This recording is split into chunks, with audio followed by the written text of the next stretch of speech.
All right, everyone, I have some super exciting and important info to share with you guys today, and I know you might hear that quite a bit, but I genuinely mean it. Out of all of my Lost Ark videos, by far, this is the one that I'm most excited to make and the most excited info that I have to share with you guys. And this is really going to make your life so much easier. You're going to be so happy to know about this, especially if you're working on progressing your character from tier 2 to tier 3. This is going to save you so much time, effort, resources, gold, and this is really something that you want to start working on right away. So there's a little bit of prep work, but it's really not that bad. Either way, you want to make sure that you start doing all the steps so that you can start doing this as soon as you possibly can. And there's a reason why I'm actually in my stronghold right now. And let's talk about maps. Specifically, the reason why I'm in my stronghold, let's actually talk about maps that you can craft in your stronghold. And if you didn't know, yes, you can actually craft maps in your stronghold. And there's two different types of maps that you can actually make in your stronghold. And there's one in this video that I wanted to particularly show. And I wanted to give you guys all the info that you're going to need to know about this, everything to prepare for it, and just kind of do a full breakdown of how this is going to be some of the craziest returns out of anything that you've actually done. This is absolutely going to be worth your time. Let's get into it here. So if you end up going to the management section and you end up going to the workshop, this is where you're going to end up crafting all of your stuff, all of your potions and whatnot. Now, the two different types of maps are going to be, number one is going to be in the farm section. And if you actually take a look at everything here, this is something that I can't actually craft myself yet, so it'll be locked. You could see that one type of map that you can make is these ones right here. It's the map, and then the name of the continent, treasure, map, chest here. This is not the one that I want to focus on in this video. It's actually the other kind of map, and for this one, we're going to head over to the special section here. Scroll down to the bottom, and very similarly, you can see that it's got the name of the different continents, as well as archaeological site map. So you can see here that the materials that you actually need in order to craft these are going to be archaeological materials. Obviously, you want to work with the map that is going to be closest to the content that you're working on. So whatever is closest to your item level, for me, that is going to be Phaeton. But you can see all the resources that it takes to make these, as well as the prerequisites in order to actually be able to craft this. Of course, I haven't gotten to Punica yet, so I can't actually craft this one. But you can see what you need is a crafting workshop level 2, and you're also going to need to do this task here, the finish craft method, Phaeton treasure map research at the lab. So once you end up knocking those out, you'll be able to end up crafting these maps. And let's take a look at everything that you're going to need in order to craft them, because it's important to know what it actually costs to make one of these maps, so that when you know what it costs, you're going to get a better sense of what the returns from these are actually going to be. So if we look at the Fate map, for example, you can see that it takes 35 of these Kaldar relics, and it takes 175 of these rare relics. So obviously, archaeological maps are going to use the resources that you end up getting from archaeology. The good news is, though, if you don't feel like going out there and digging for all these resources, these are tradable, and you can indeed buy them on the market.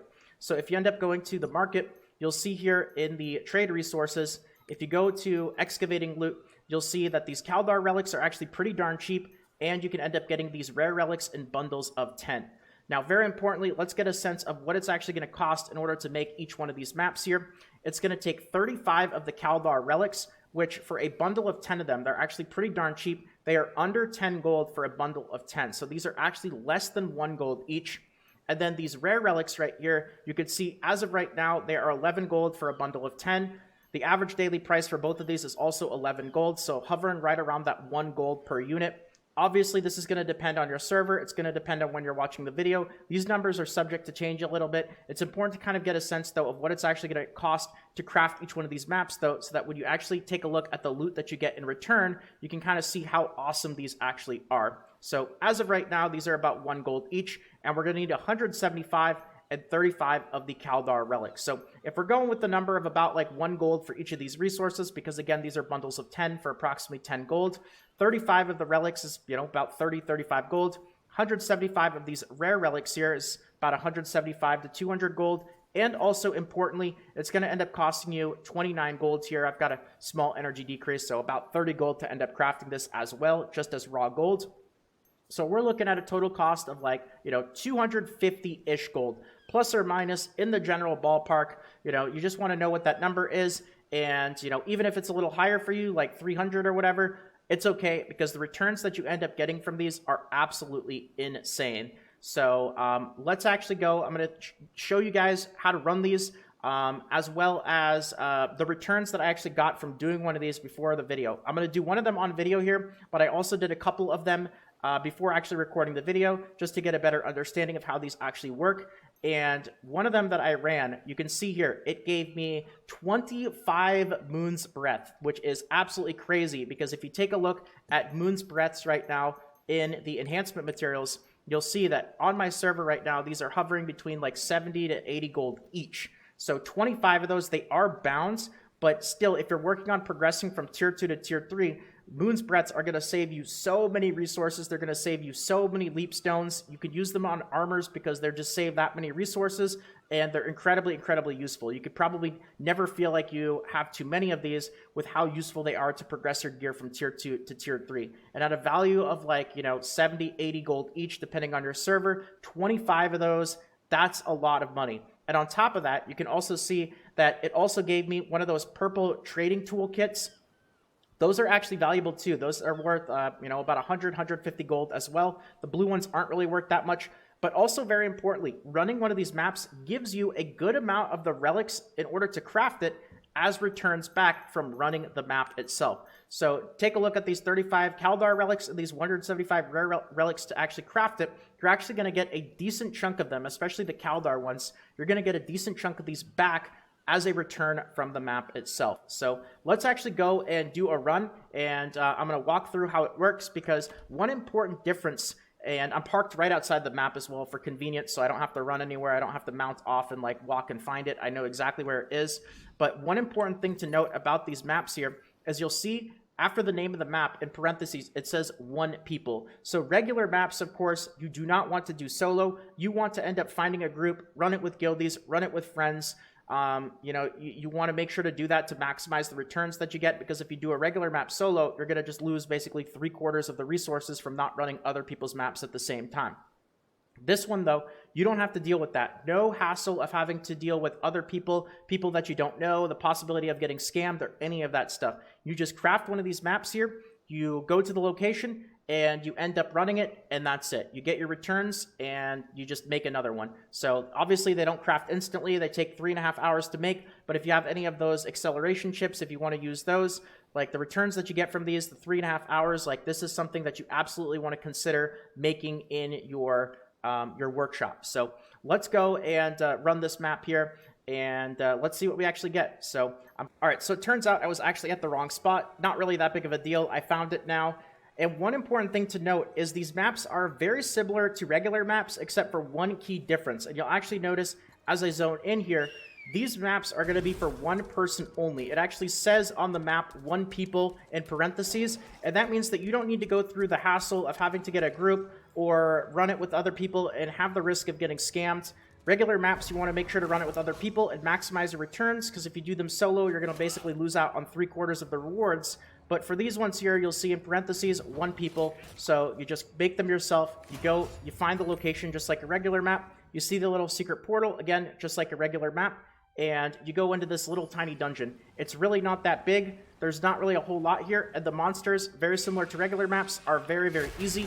And all the loot, all the goodies are going to end up coming, not actually from a boss from these, but it's going to end up coming from a little loot cache. And because this is an excavating map, you want to end up making sure that you bring your excavating tool, because you're going to need it for the loot cache here. And it's pretty easy. You'll see on the map there's going to be a little icon, just like there's the icon for the bosses in the regular maps. And that's it. This little tiny mini-map, you can see this is the entire layout of the dungeon here. So at the very end, there's just going to be a loot cache and then the exit. And let's see what we actually get.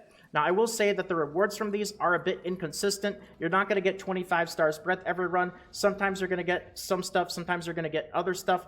But if you actually take a look at, like a sample of 5 or 10 of these maps, and you take a look at the cost of 250 gold per map, you're going to see that even though you might have 1 or 2 bad maps that don't actually give you what you're looking for, it's the really good ones, like the one where I ended up getting 25 moon's breadth, that easily make up for the bad ones. And the overall returns that you're going to get from this are absolutely insane, especially considering the very low effort and time that you need in order to do these. So let's actually see what we get from this one here. And hopefully we get some good stuff. And it looks like we did end up getting 1 Moon's Breath on this one. And I'll just show you guys the rewards here, just so you can actually see. I'll lower my webcam so you can see the full list of rewards on this particular run right here. So we ended up getting a decent return on the relics. You actually end up getting a good amount of the Kaldar relics back, you can see. We got 26 rare relics, 27 ancient relics, 21 Kaldars, an apprentice kit, an adept crafting kit, and these things are actually worth, you know, depending on your server, they are worth, right now, average day price 160 gold, 130, 150, somewhere around that general price. So that alone pays for well over half the cost of this map here. And we got 1 Moon's Breath on that run, but I got 25 earlier. I got a couple on a run before, so sometimes you don't even get any. It's really going to kind of depend. It is a bit inconsistent, but instead of looking at it one map at a time, run a set of 3, 5, or 10 of these, and take a look at everything all together, and then take a look at the total cost that it took you in order to actually make all these maps, and the returns that you get from all of them as a group. And you'll see that it is absolutely a no-brainer, must-do. Get to work on unlocking this in your stronghold, start crafting these, and get those returns. So I just wanted to kind of make this video to highlight it, because I think this is something that a lot of people don't know about. In fact, I was one of those people until recently. I kind of figured this out, did some digging into it. Turns out it's definitely a must-do. So that's going to be about it for this video. I think I threw enough info at you guys here, so I hope that you enjoyed. I hope that this video helped out. And if you did enjoy and it helped out, consider leaving a quick like, consider subscribing to the channel for more, and feel free to check out the Twitch stream, twitch.tv/salt, where I'll be streaming Lost Ark as well as other games. Thanks again, everyone. Have a good one, and until next time.